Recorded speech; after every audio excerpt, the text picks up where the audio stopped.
Welcome to another episode of SoulTalk, coming to you live from Pages in the Gardens here in beautiful Hope Gardens in Kingston, Jamaica. And once again, because I can and I can take advantage of them and they can't tell me no, I have one of my girls with us. Deidrie Wadsworth is 2023? 2022. 2022 Miss St. Thomas Festival Queen. Who knew that they would just pull all of this out of her? You did. You knew. Years in advance, right? You're the reason why I entered. So, we're going to talk with Deidrie and see what she's been up to, and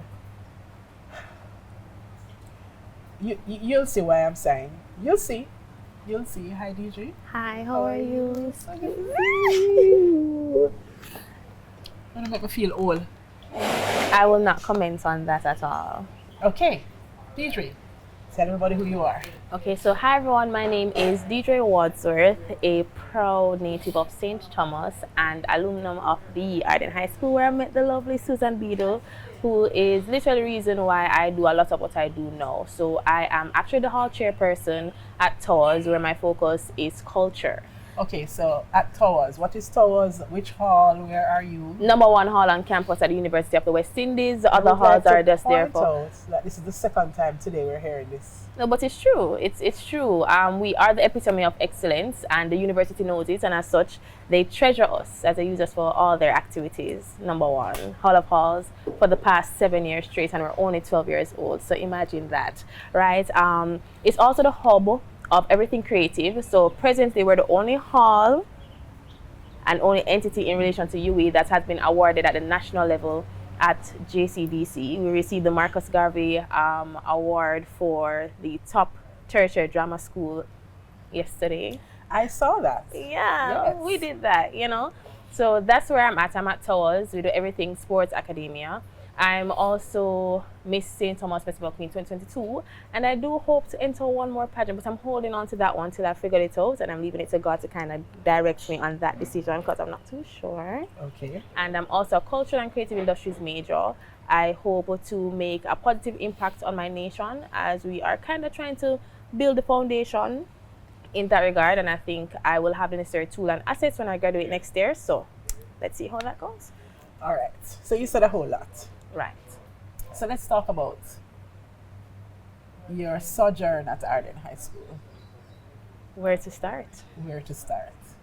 Because you didn't just do the creatives. No. You're very academic. You're involved in Schools Challenge quiz.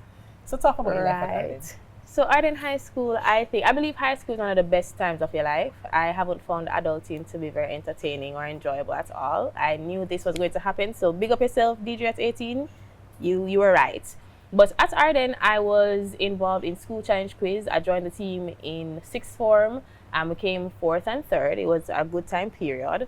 I was also on the football team, you know. Still play football. Not a Bunny Shaw, love her, but I can do a little thing as a midfield, you know. Why did I not know this? That is when I wasn't at drama rehearsals.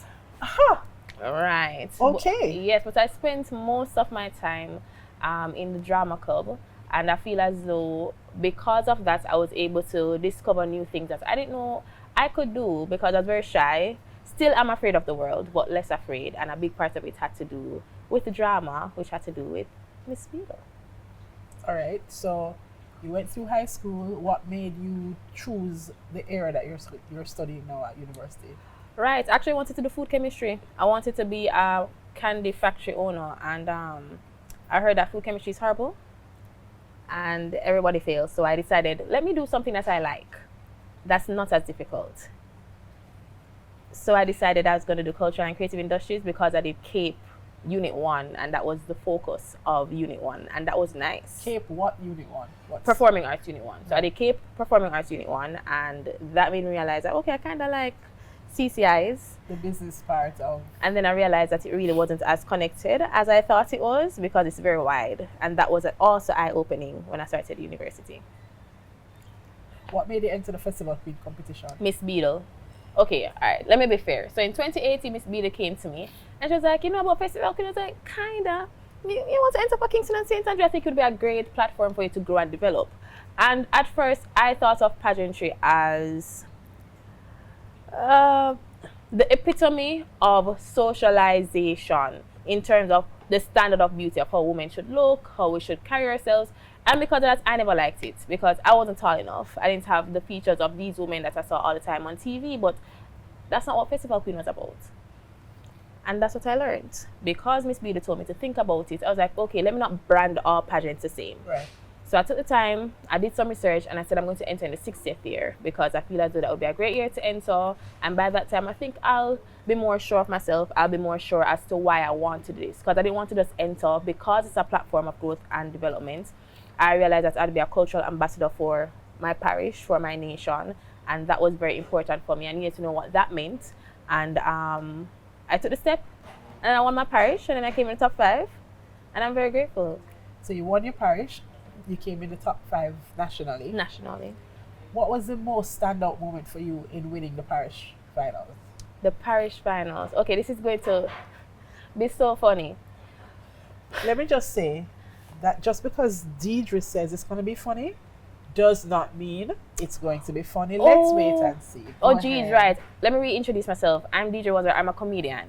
Everyone finds me funny, but they don't want to admit it, and that's okay. But one day I'm going to have a comedy show and it's going to be booked out. Right. But the funniest moment for me, it's not a ha-ha moment though. It's like funny like, it was when I won and Towers started to do so. A group of persons from Towers came and they started to do a bag of chants, then the hall song and hall pledge, and they stopped the music. They stopped the music and all the attention turned to Towers celebrating with me. So one of the greatest moments for me was to know that I had the family and support, both physically there and for those who were online, and I felt very loved. So it felt like, yes, I won the pageant, but we won the pageant. And for that, I'm very grateful for everybody that supported me, because those persons are still supporting me now as I venture through this thing called life. I remember seeing there's a picture in my head of your mom hugging you. Yeah. That was also a huge thing. I feel like that's actually the biggest moment because Mommy did not want me to enter Festival Queen at all. And she came. I did not expect her to come. So seeing her there. Why didn't you want her to enter? My mom is the traditional Pentecostal woman. And there are certain things that doesn't necessarily align with the beliefs. And as such, she wasn't as comfortable. She thought that I'd lose myself in the process. However, her actually coming to realize that it had nothing to do with what she was worrying about, there was a sense of pride and joy. And I feel as though there's not that many things that I can remember seeing Mommy at because she's always busy. So for her to come to the one thing that I know that she did not want me to do and to hug me with pride and joy brought tears. And wow. Are you tearing up now? No, I dehydrated. Drink water, people. I'm working on being a healthier person. I'm not as healthy as I should be. All right. So you did the Festival Queen. What are your plans? How do you plan to use that platform of being a former Miss St. Thomas Festival Queen? Well, presently, I use my experience to build on the various pageants that I have access to. So whether it's the Miss U pageant, the pageant on my hall, and presently I'm trying to help the other halls execute their pageants, because I feel as though we think of pageantry, as I mentioned before, as this beauty standard competition. You have to be a certain way, you have to do this, you have to do that. But the reality is, it's a space that you can grow and find yourself. I went into Festival Queen not being too sure that I could do it. And it affected me greatly throughout the national level. I felt very unsure of myself. And that made me hold back when I could have let go and be. And I feel as though there are many other persons who are like that. And if we take the chance with ourselves with pageantry, forgetting what you hear, and you realize that this is a space that you can find yourself, I feel as though that's a beautiful thing. I didn't really find myself till very late. That has affected my progress in life. I've been in university for a bit. I've had my challenges that caused me to stop and start over. But I've been reflecting, and I think my biggest problem was me. I was uncertain of what to do next, where to go next. Am I doing this for the right reasons? And I feel as though pageantry helped me to redirect myself, to really realize that, okay, Deidre, let's pause, let's figure this out. So I want to use what I've learned from Festival Queen to kind of help to develop other pageants, to help other young ladies and young men for those pageants that have both, to really find themselves. That's the best thing I can do in terms of adulting. That's the number one thing. If you don't find yourself, you're living aimlessly. So I'd love to help others find themselves. All right. How, are you still involved in acting, theatre? Yes, I am. I'm a part of It's Theatre. That's Johnny Francis, another one of your babies who passed down the blonde wig to me. Yes. We've used many blonde wigs, but yes, continue. Yes, I wore it. So I work with her company, and she has a show coming up again, Music Class Chronicles, and that's in November. And I'll be on the stage commercially for the 3rd time, which is like a big deal. I think that's huge, and that's once again. Tell me, what are your plans in terms of exploring more work on stage, on screen? Well, I would love to start acting more on screen. I've done a few short films with Joel, and I hope to continue to one day be behind the camera. The first time that I've actually directed and written an entire production was in April, which was called Back to Black. It was the 3rd staging. That's a production that Towers hosts, and it was actually really good, and I never thought that I could. So you asking me about exploring is kind of interesting, because this year has been filled with just exploring and trying new things. So next year the goal is to enter the film competition with Danaya. And we're going to win JCDC, right? So we're going to enter that, and I hope to one day, I don't really want to think about Hollywood, because Hollywood is great and all, but I feel as though there's a lot of untapped greatness in Jamaica. Absolutely, and in other places. Right, and I just want to be able to be a part of that and to help to build that, because I think we don't have the resources right now, and JAFTA, all these organizations, creatives like yourself, have been trying. So instead of running off and trying to find the bigger opportunities outside, I can create opportunities down here and make an impact. So I hope to explore some more in everything. Who knows? I could be a producer, cameraman, Yeah, cameraman is saying, yeah. Yeah. Okay, so I was about to ask you about your career aspirations.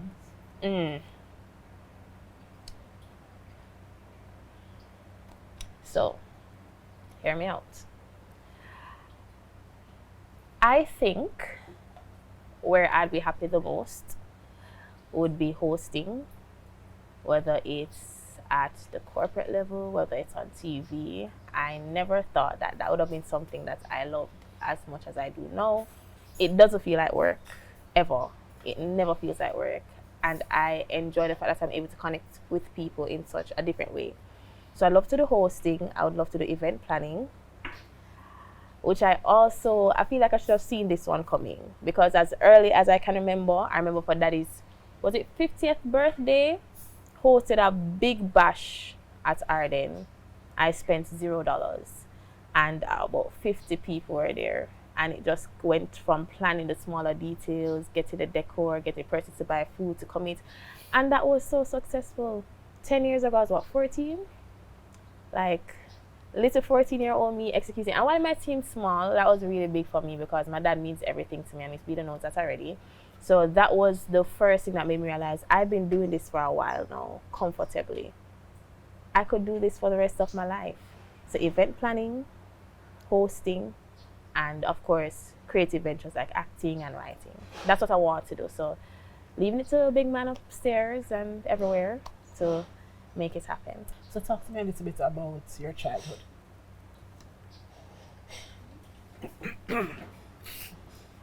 Thank you.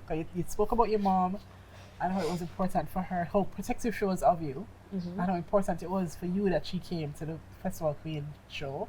And then you just spoke about the fact that your dad means everything to you. And I know you have siblings. So tell me about your childhood.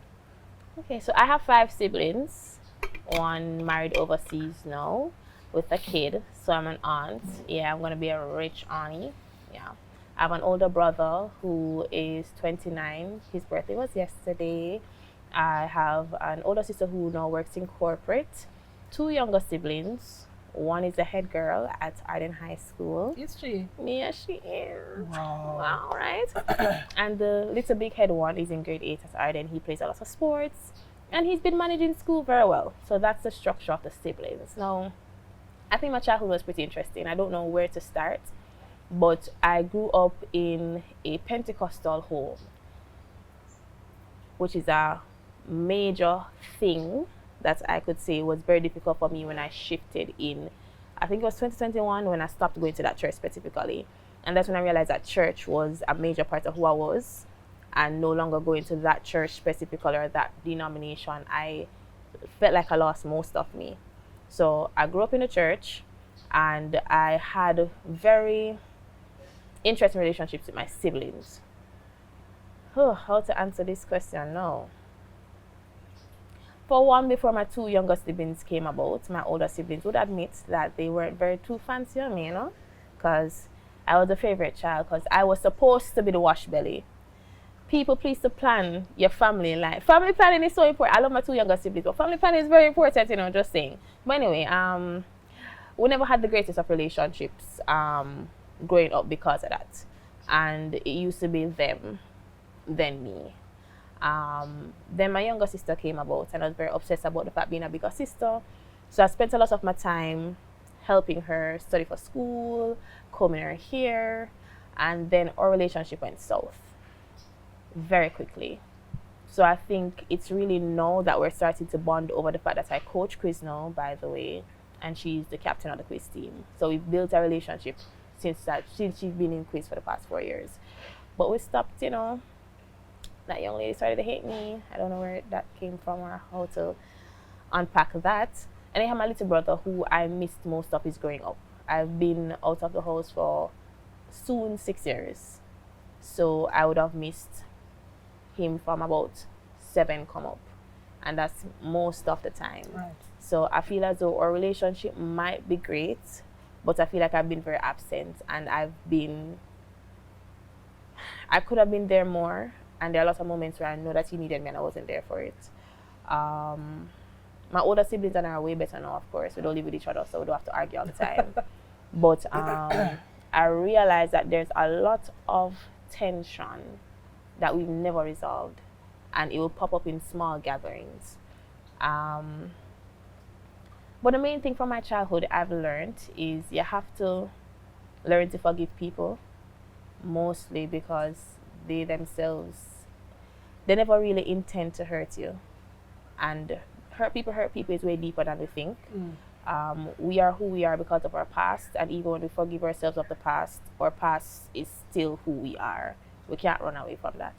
So the simplest of things that we do now, it's good for us to give people the benefits of the doubt. So I've forgiven them with the hopes of them forgiving me, because I was a horrible child, I'm sure. I gave trouble, but not too bad. So, yeah, I really don't know where to start with the childhood thing. It's such a compact question. Yeah. All right. You just said hurt people. What does that mean for you? Hurt people for me.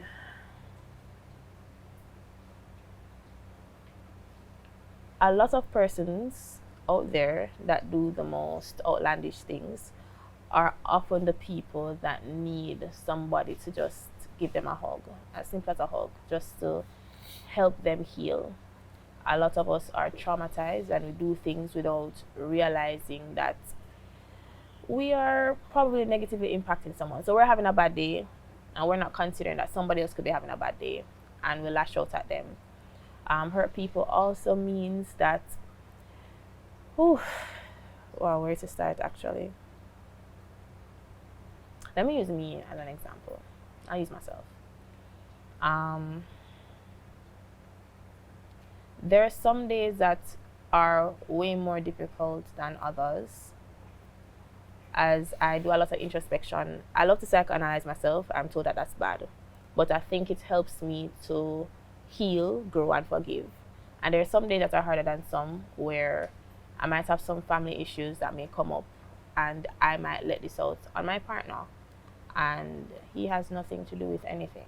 and he's getting the brunt of it all. And in that moment, I feel as though my feelings are justified, so my actions are justified, but it isn't.